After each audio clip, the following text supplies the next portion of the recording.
Salve, salve moçada, sejam muito bem-vindos ao Arena Podcast, nosso espaço de conteúdo, entrevistas, debates e muito esporte. Hoje o nosso papo é com Hugo Farias, empresário, corredor, palestrante, que correu 365 maratonas em 365 dias. Tem muita história para contar o Hugo aqui no nosso Arena Podcast. Primeiro, eu quero falar dos nossos apoiadores. Academia BeHappy, um centro esportivo completo com mais de 3.600 metros quadrados, natação infantil, musculação, crossfit, ginástica, beach tênis e muito mais. A Academia BeHappy fica na rua Bento Viana, 609, no bairro Água Verde, em Curitiba. Também conosco aqui no Arena Podcast, a Reebok Parque Shopping Barigui. Roupas e acessórios para atletas de academia, corrida de rua, crossfit, corrida de montanha e muito mais. A loja da Reebok é fantástica, vale a pena conhecer. A Reebok fica ali no Shopping Barigui, em Curitiba. E também a nossa apoiadora, a Seward Comunicação Integrada. Muito obrigado pelo apoio e pela ajuda aqui no nosso Arena Podcast. Hugo Farias, maratonista, escreveu o livro Projeto Propósito, Nunca é Tarde para Escrever uma Nova História sensacional. Hugo, seja muito bem-vindo ao Arena Podcast. Vamos falar um pouco sobre esse Projeto Propósito. Eu quero saber de onde veio esse projeto, de onde surgiu essa ideia e como é que os médicos que te ajudaram nessa empreitada receberam essa proposta. Sabia que isso ia acontecer, só pedi que eles dessem o máximo deles, fizessem o seu melhor. Com o tempo eu acreditava que o resultado ia aumentar a confiança da equipe e assim aconteceu. Mas no início houve sim uma certa preocupação, decidiram embarcar junto, mas com alguns receios. E você teve que comunicar essa transição de carreira e como é que a sua família reagiu a esse projeto tão inovador e ousado que você realizou? Não foi fácil, porque ninguém está preparado para esse tipo de decisão, né? É uma decisão muito radical, você simplesmente mudar de uma profissão tradicional. Eu fui muito bem sucedido na minha profissão, e de repente falar que não quer mais isso, que quer correr uma maratona por dia, ninguém está preparado para esse tipo, né, de situação. Então houve sim uma certa resistência, tanto em casa quanto familiares, mas eu sabia que com o tempo eu receberia apoio. Eu sempre apoiei a minha esposa em todos os sonhos dela. Claro que eram sonhos mais palpáveis, né? O meu sonho era um sonho muito incomum, né? Então gerou sim uma certa resistência, mas em nenhum momento eu pensei que isso pudesse colocar em risco o meu relacionamento. Pelo contrário, a gente é muito família. Mas eu sabia que com o tempo ela me apoiaria, e assim aconteceu. E uma maratona por dia ao longo de um ano gera muitas dúvidas, muitos questionamentos. Você recebeu ali perguntas como: será que ele vai aguentar? Vai apresentar problemas físicos? Recebeu esse tipo de questionamento? Sim, recebi muito. E é uma preocupação natural, né? Porque correr uma maratona já gera um grande desgaste, né? Mas tudo é um processo. E também tinha todo o acompanhamento, né? Fizemos uma análise da minha biomecânica antes de começar, fizemos um amplo trabalho de fortalecimento, de aumento de volume de corrida. Como isso já havia sido feito anteriormente, lá na Europa, eu sabia que era possível, né? Então, junto com a equipe multidisciplinar, eu sabia que eu conseguiria chegar lá. E eu não iria correr para performance, sim para resistência. O objetivo era chegar até o final. Mas eu recebi muitas críticas, recebi muitos questionamentos. É natural, o ser humano tem muitos medos, né? Medo de se lesionar, medo de ficar doente, medo de morrer, medo de crítica, medo de julgamentos. Eu também tinha esses medos, e aí para cada um dos medos eu tracei um plano de ação e eu precisei controlar esses medos, controlar os riscos e seguir em frente. E como é Eu sabia que receberia críticas, né? E como que foi o planejamento? Você traçou pequenas metas, por exemplo, semana a semana, mês a mês? Como é que foi isso? Sim, tinham diferentes metas, né? Controles. Em termos de atingimento de objetivo, o objetivo maior era 365, mas eu tinha metas intermediárias. Cumprir a primeira semana, depois 30 dias, 60, 90, 100, 120, por aí vai. A gente sempre ia acompanhando a evolução, a resposta que o meu corpo dava, né? Então com a nutricionista a gente acompanhava todo o plano alimentar, a perda de massa magra, a perda de peso e o ajuste do cardápio para poder, porque o peso era uma grande preocupação, né? Principalmente questão de massa magra. Então, precisava consumir aí 5.600 calorias no mínimo para poder aguentar esse volume de corrida todos os dias. Então, tinha acompanhamento psicológico, tinha acompanhamento médico, mas as principais metas eram metas de atingimento das maratonas. Isso ia mostrando o que a gente precisava fazer para ajustar a rota. O ritmo estava ok, precisava diminuir o ritmo, o consumo de carboidrato, de hidratação ao longo das maratonas, ao longo do dia estava adequado ou não estava. Então, tudo era parâmetro de análise, exames de sangue para saber a resposta que o corpo dava também, ponto de vista de sais, de glicemia, testosterona, vários parâmetros inflamatórios também, era tudo medido e acompanhado mensalmente. Qual que era a média de tempo que durava uma maratona e o pace que você procurava buscar? Tinha algum objetivo ou você ia dia após dia, dependendo da sua performance? Como é que era isso? Eu não corria com meta de tempo, né? Corria para resistência, mas eu consegui adquirir um condicionamento físico que me permitia correr para 4 horas diárias. Um ritmo ali, um pace de 5,40, mas não era o objetivo. Comecei assim e me sentia bem. Minha frequência cardíaca ficava em torno ali de 140 batimentos, a média. O trajeto tinha uma certa altimetria, então quando pegava uma subida aumentava a frequência cardíaca, depois voltava. Na média da maratona ficava abaixo de 140, o que era o esperado. Porém, eu continuava emagrecendo. Então, até mais ou menos a maratona 140 foi nesse ritmo. Algumas maratonas foram sub 4, depois eu me lesionei, teve uma lesão, aí precisei caminhar. Depois, quando eu retomei a corrida, eu percebi que não precisava correr para 4 horas. Então eu diminuí, tirei um pouco o pé. Quando eu retomei a corrida, eu corri para 4 horas e meia, o que dava ali um pace de 6,20. A minha frequência cardíaca baixou a média para 130, estava muito mais confortável, consegui manter o peso, a recuperação também era mais favorável. Então foi nessa média. No geral das 365, ficou ali em torno de 4 horas e 15, 4 horas e 20 de tempo líquido, 5 horas de tempo total. E a preparação para o dia seguinte, como é que funcionava? Você tinha uma rotina ou era dependendo do desempenho do dia anterior? Tinha um recovery? Tinha. O recovery é um processo, né? Ele consistia, a alimentação tinha que ser uma alimentação bem balanceada, 60%, 70% de carboidrato, mais ou menos 30% de proteína, hidratação ao longo do dia, mais ou menos aí 4 a 5 litros de líquido durante o dia, 2,5 a 3,5 durante a maratona, dependia do período do ano, né? Verão, inverno. Sono, precisava dormir pelo menos 6 horas por noite. Assim que terminava as maratonas, eu sempre mergulhei as pernas numa banheira com gelo. O gelo tinha um efeito ali anti-inflamatório, contenção do processo inflamatório.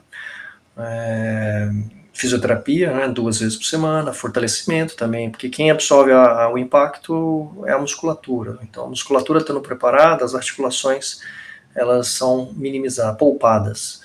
Então, tudo isso fazia parte do processo de recuperação. O sono era importantíssimo. Às vezes acontecia, eu não conseguia dormir 6 horas, dormia menos em algumas situações, mas no geral eu consegui manter essa média de sono que era importante para o processo de recuperação. E dormia bem, dormia direto, acordava, óbvio, com dores, né, cambaleando, mas assim que vestia a roupa, já saía para correr. E você levava esse projeto como se fosse um trabalho. Eram Exatamente. 5, 6 horas focados e você tinha a rotina de uma vida normal. Exatamente. Eu fiquei dedicado ao projeto, o projeto virou o meu trabalho, né? E eu precisei encaixar isso na rotina da família. O melhor horário que eu encontrei foi na parte da manhã, porque eu sou pai, né? Tenho duas crianças, Vinícius e Alice. E eles estudam na parte da manhã. Então, assim que eu liberava eles na van escolar, eu estava liberado para trabalhar. E a minha esposa depois ia trabalhar também. Então, terminava ali por volta de umas 10h30, 11h30 da manhã. Fazia o processo de recovery, reposição de sais, carboidrato, tudo aquilo que eu perdi durante a maratona, banheira de gelo. Esperava meus filhos, almoçava com eles. E depois fazia o resto das coisas na parte da tarde, né? Sejam coisas da família ou do projeto. Reunião com psicóloga, com fisioterapeuta, com nutricionista, fortalecimento, alongamentos, treinos de mobilidade, tinha todo um processo. Você sentiu medo em algum momento, Hugo? Eu não senti medo. O momento que mais me assustou foi o período da lesão, que foi por volta da maratona 150.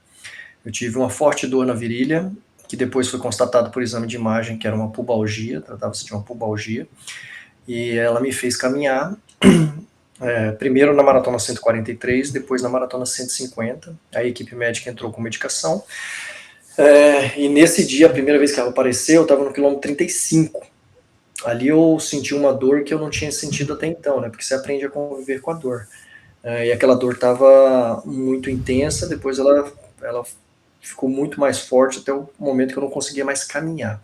Então ali me deu muita preocupação, a preocupação do tipo, será que vai acabar aqui?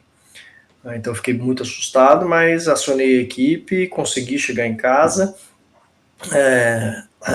segui o protocolo receitado por eles e decidimos em comum acordo caminhar. Então eu caminhei por 8 dias consecutivos, aí esses dias a maratona levou 10 horas, mas não tinha volta, né? Eu pedi demissão, muita coisa já tinha acontecido e era previsto, né? Na análise de risco era previsto caminhada, então eu me preparei para a caminhada e caminhava ali, começava às 5 da manhã e até às 15 da tarde, depois eu intercalei caminhada e corrida até conseguir voltar a correr 100% novamente, eu vou mais ou menos uns 30 dias. Esse foi o momento mais preocupante, mas medo mesmo, assim, tava gerenciado, né? Tava com equipe, talvez se eu não tivesse uma equipe, o risco teria sido muito maior, o medo teria sido muito maior, por isso a importância de ter uma equipe multidisciplinar. E como que você fez para que essa equipe formada por diversos profissionais trabalhassem de uma forma integrada? Porque é preciso, porque no final o produto final, o objetivo final era o Hugo Farias, então todos tinham que estar alinhados com o único objetivo. Sim. Bom, cada um deles estava habituado a trabalhar de forma individual, né? Então, convidei 2 treinadores de corrida, um nutricionista. Então, um dos grandes desafios foi, de fato, conseguir fazê-los trabalhar de forma integrada. A gente tinha um grupo no WhatsApp.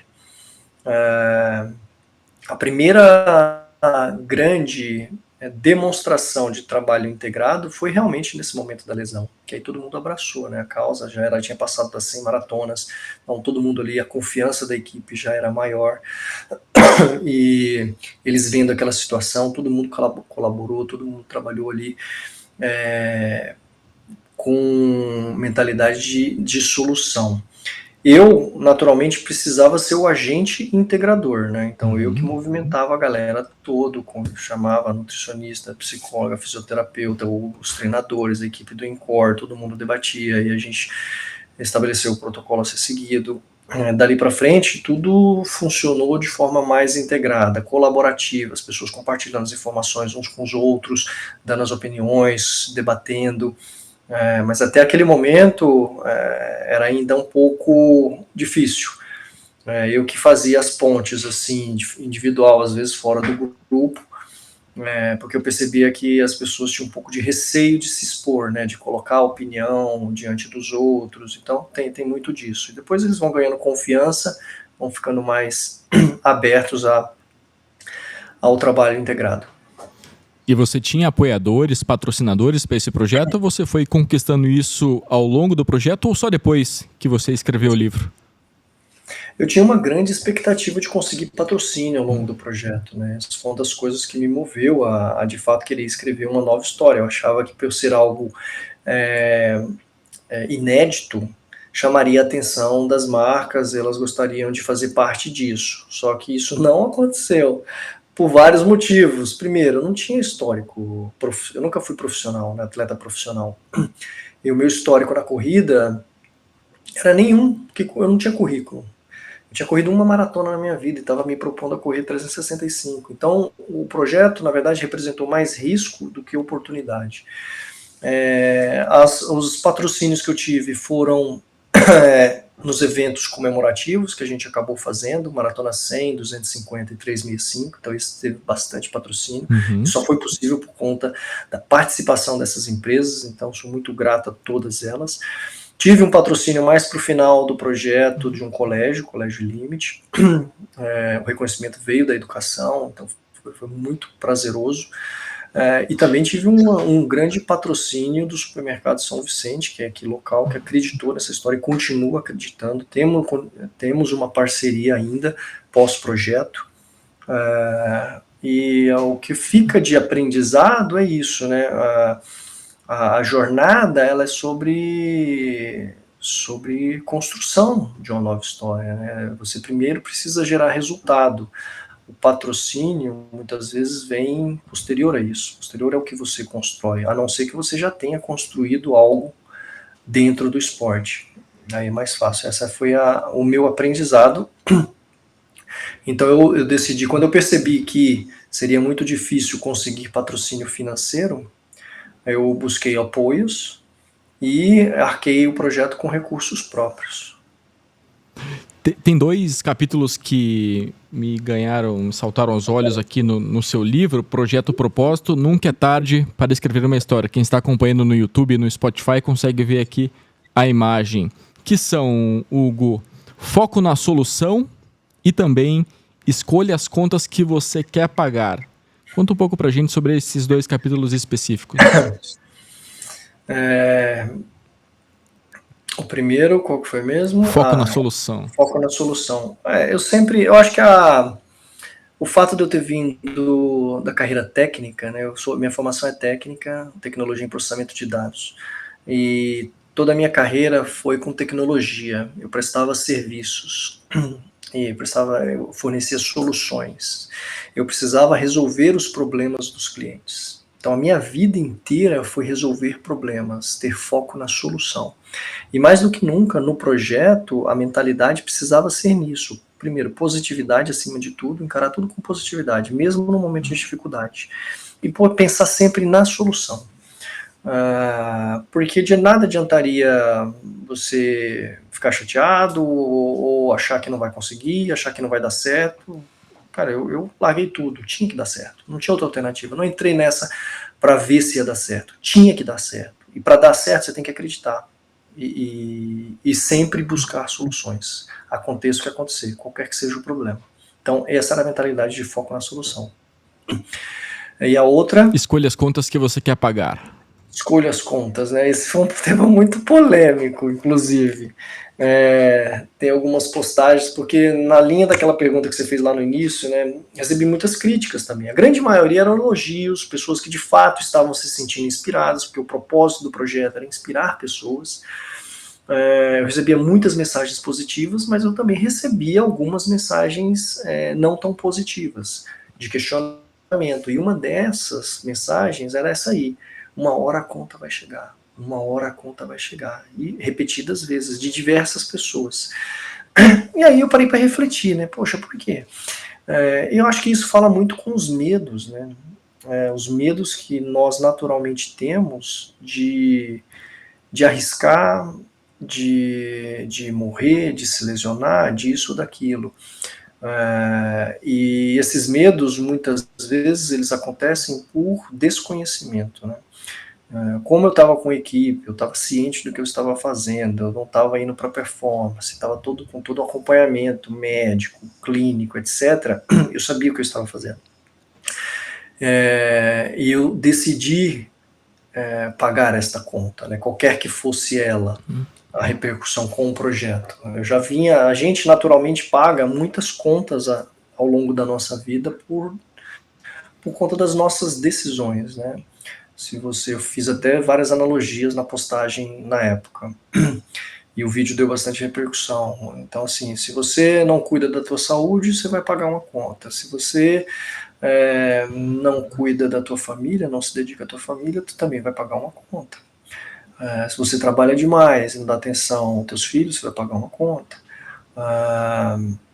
Enfim, então, naturalmente, a gente já paga muitas contas por conta das nossas decisões, das nossas atitudes. Se você guarda mágoa, se você não fala com tua família, com teu pai, tudo, a gente sempre vai pagar várias contas. Então a ideia é essa, que contas você quer pagar? E eu decidi que se eu tivesse que pagar alguma conta por ter investido, decidido empreender na minha vida, usando a maratona como um veículo, eu estava disposto a pagar as contas que aparecessem. Então, foi esse o contexto. Em outro momento do livro, você fala sobre empreendedorismo. Empreender revela a sua melhor versão. Você tinha esse perfil antes de entrar no projeto, antes de começar esse ciclo de maratonas? Não. Eu sou filho de pai militar e de mãe empresária. Até aquele momento, antes do projeto, eu sempre carreguei comigo o lado conservador do meu pai, né, de buscar estabilidade profissional, para você construir patrimônio, família e tudo mais. E aí, daquele momento em diante, da escolha de seguir em frente e empreender na minha vida, começou a aflorar ali, eu acredito, a influência da minha mãe e da minha esposa. Minha esposa também é empreendedora, minha mãe foi empreendedora. Eu sempre tive vontade de fazer alguma coisa, mas por N motivos, circunstâncias da vida, eu sempre me mantive num emprego estável. Aí chegou o momento de arriscar. E aí eu decidi entrar no mercado de palestras, de mentoria, fazendo algo extraordinário.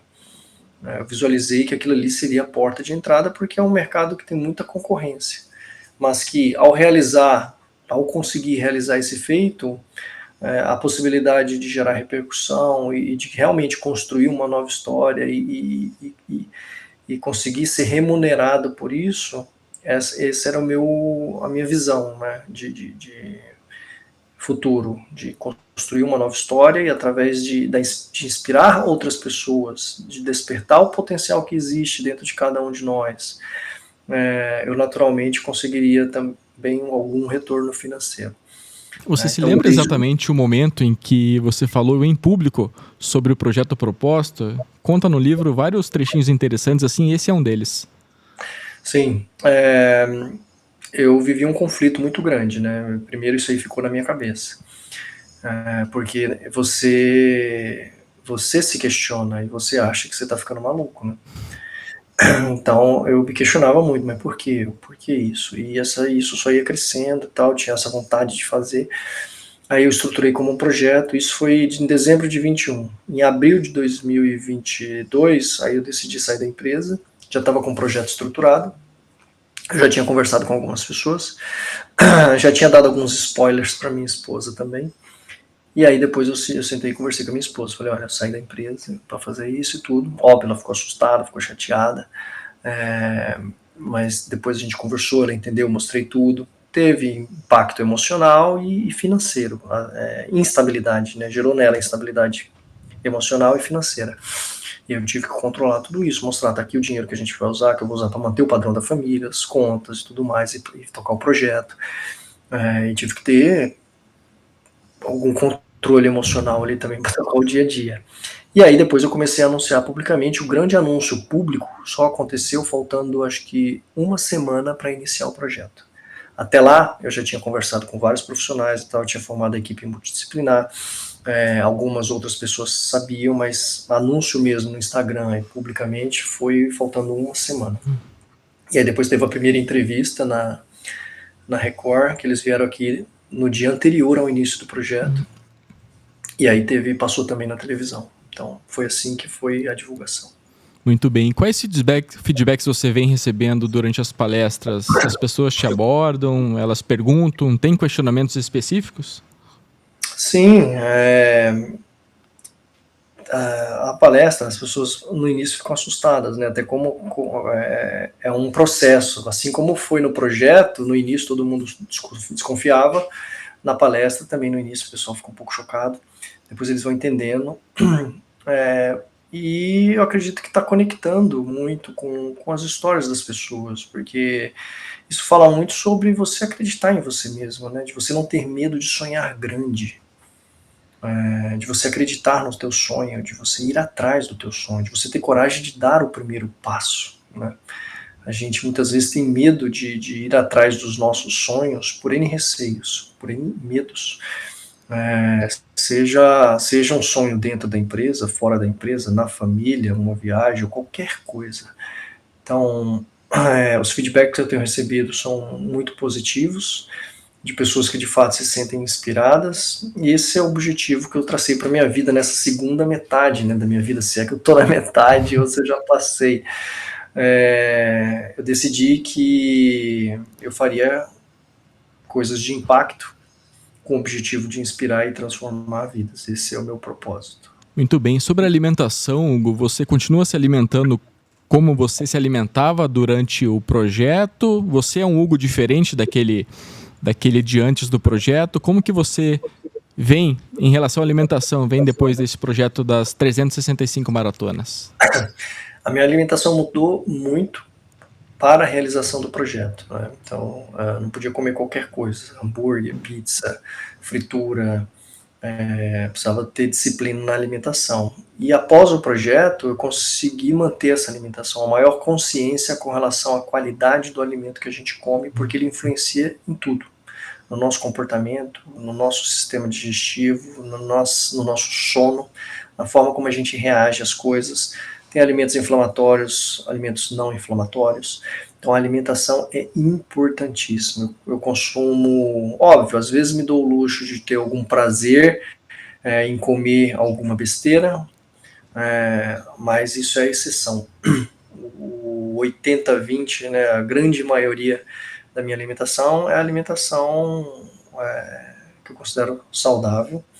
Após o projeto, eu reduzi bastante, né, o volume, mas eu já retomei o peso. Eu comecei o projeto com 76 quilos, terminei com 70, perdi 6 quilos, o que foi considerado bom para quem consumiu 2 milhões de calorias ao longo do projeto. E após o projeto, eu precisei parar, interromper mesmo a atividade física para me recuperar das lesões, e aí em 6 meses eu engordei 8 quilos, voltei ao peso que eu estava antes de iniciar o projeto.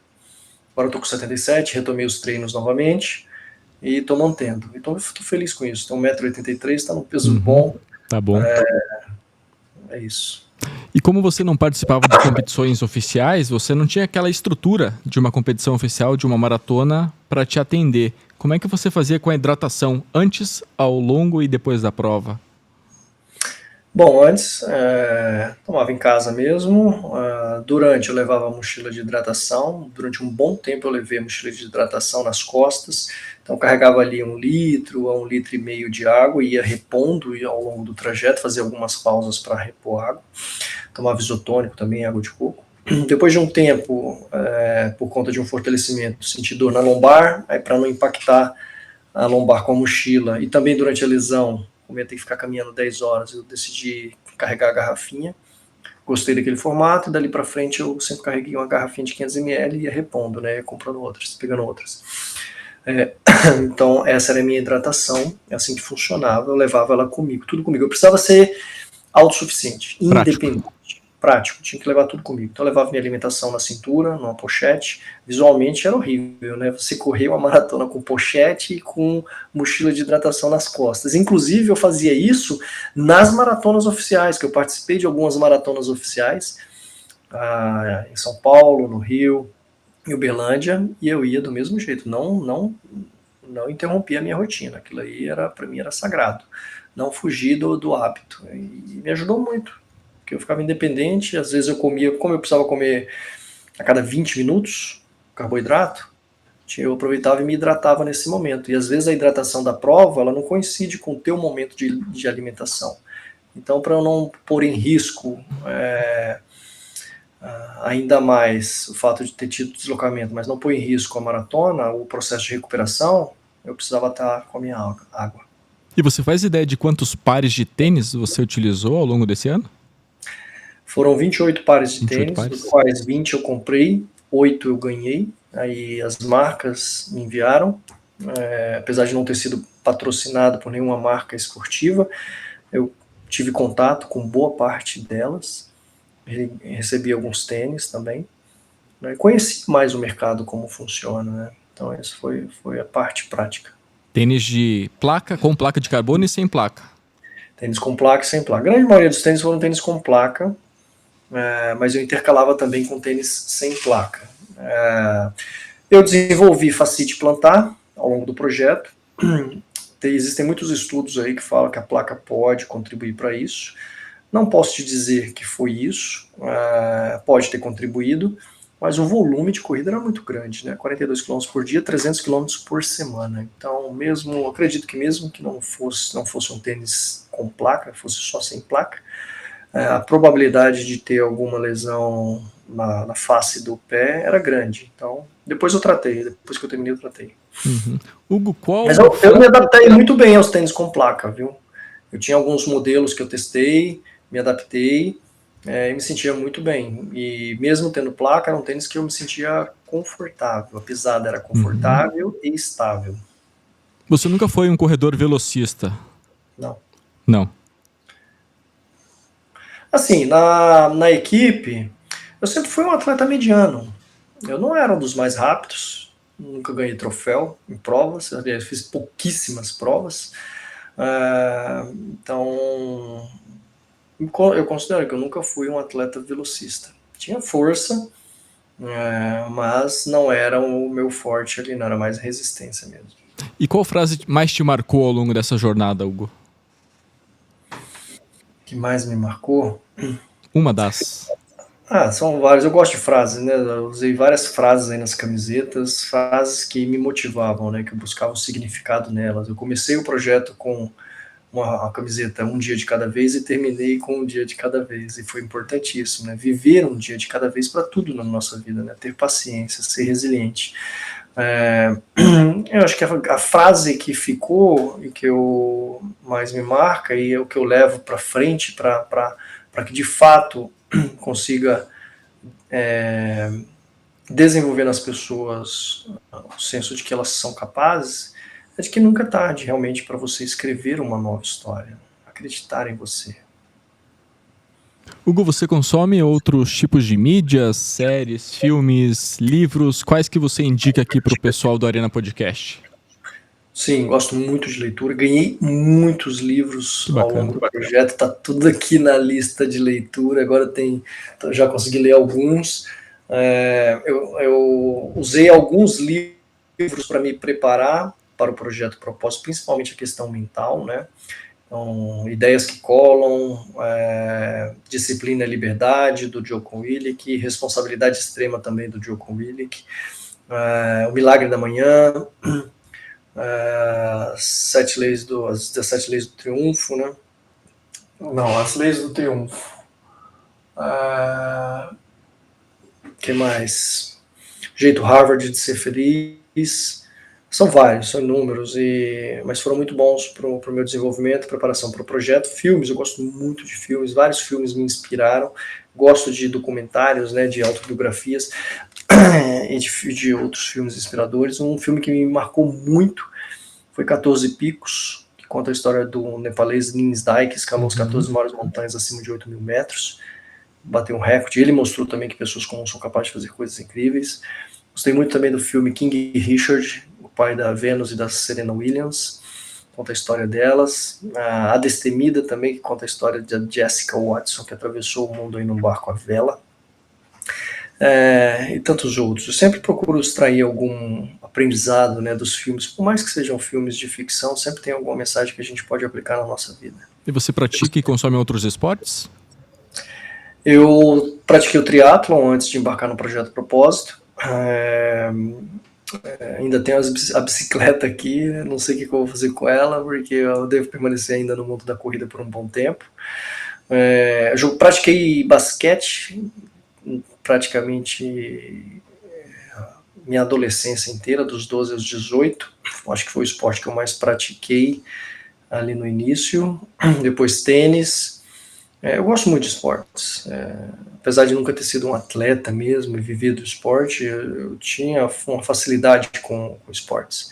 Sempre pratiquei atividade física, sempre tive vivido com esporte de alguma forma, né? Acredito que isso me ajudou também no desenvolvimento da corrida. E como que você vê o cenário da corrida de rua no Brasil? Tem ganhado mais visibilidade? Os veículos de comunicação têm apoiado, têm dado espaço nos programas esportivos? Qual que é a sua opinião sobre isso? Olha, está crescendo muito e fico muito feliz com isso. O volume de de pessoas vindo para o mundo da corrida está crescendo bastante, o que é fantástico. E eu pretendo incentivar cada vez mais. A corrida é importante não só para a questão física, mas principalmente para a questão mental. Eu acredito que as empresas se conscientizaram disso também. Tem várias empresas colocando programas de saúde e bem-estar, fomentando a prática de atividade física, criando equipes de treinamento. As marcas estão investindo pesado em patrocinar grandes eventos de corrida. O Brasil é o país do futebol, sem dúvida. A grande parcela do dinheiro que está no esporte está no futebol. Eu vejo que a gente perde muitos talentos, muitos atletas que não conseguem se manter, porque tem que pagar contas. Mas eu acredito que com a vinda dessas empresas e de cada vez mais a gente tendo eventos de corrida, acredito que isso possa democratizar um pouco mais. Eu torço para que a gente tenha alguma lei que possa beneficiar a todos, tanto o governo, quanto empresas, quanto atletas. E essa é uma bandeira que eu vou levantar também, empreender com propósito, né? Adotar atletas. Se cada empresa pudesse adotar um atleta e ter algum abatimento de imposto, eu acredito que a gente conseguiria investir mais no esporte e desenvolver mais a nossa nação, né? Tem duas coisas que eu acredito que mudam uma nação: a educação e o esporte. Então, é isso. Muito bem, estamos chegando na parte final do nosso Arena Podcast. Quero deixar um agradecimento aos nossos apoiadores: a Seward de Comunicação Integrada, a Riboc Parque Shopping Barigui, a Visão Correspondente Bancário e também a Academia BeHappy aqui de Curitiba. Hugo, próximo projeto que está em andamento, tem algo mais desafiador que está por vir? Tem sim, eu devo anunciar logo. Ainda estou em desenvolvimento e em processo de aprovação com a esposa, né? Então, eu preciso tomar um pouco mais de cuidado, mas eu decidi fazer coisas ousadas, sempre com alguma contribuição, né? O próximo projeto deve vir com uma conscientização grande aí com relação ao câncer e à depressão. O mundo que a gente vive, essa busca que as pessoas vivem, né, por dinheiro, porque a sociedade vive disso, né? A gente precisa do dinheiro para pagar contas, para a gente tocar a nossa vida. Só que a forma como a gente está estruturado, isso está gerando uma individualização cada vez mais das pessoas, né? Pessoas cada vez mais doentes, depressivas, câncer aumentando alarmantemente. E uma das formas da gente prevenir isso é através da atividade física e de hábitos alimentares mais saudáveis. Então essa vai ser a bandeira que eu vou levantar no próximo projeto. Logo você vai ficar sabendo. Também relacionado à corrida. Também relacionado à corrida. Eu decidi empreender na minha vida, empreender com propósito. Propósito é algo que dá significado à vida, né? Então eu decidi que eu quero inspirar e transformar vidas através da atividade física. E sonho para que cada vez mais empresas busquem também um propósito de fazer a diferença na vida das pessoas, de que o lucro não seja o principal objetivo. Eu decidi empreender com propósito, e eu quero levar comigo empresas que acreditem nisso e que queiram também buscar essa bandeira. Muito bem. Hugo, quem quiser adquirir o livro Projeto Propósito, Nunca é Tarde para Escrever uma História, precisa acessar qual link, qual é o caminho e quais são as suas redes sociais? Pedro, muito obrigado pela oportunidade, satisfação estar aqui contigo. Quem quiser adquirir, conhecer melhor essa história, que não é mais do que quilômetros percorridos, né? É um projeto de vida, é um projeto sobre acreditar em você, acreditar que nada é impossível, acreditar que pessoas comuns são capazes de fazer coisas incríveis, acreditar que nunca é tarde para escrever uma nova história. Esse livro está disponível no meu site, hugofarias.com, através dele você consegue acessar, ou nas minhas redes sociais, no Instagram, hugofarias365, na minha bio lá, você também tem o link direto para adquirir o livro. O livro é entregue para todo o Brasil. E é isso. Muito bem, Hugo, muito obrigado pela participação, sucesso na sua jornada e nos seus objetivos e até uma próxima. Te espero aqui em Curitiba para uma maratona aqui na capital paranaense. Será um prazer. Nunca corri Curitiba e vou correr aí sim, com certeza, que dizem que é uma das melhores maratonas aí do Brasil. Com satisfação correr contigo, falar aqui contigo. Obrigado, forte abraço. Valeu, um abraço, Hugo. Muito obrigado pela participação, pessoal, e até o próximo episódio. Tchau.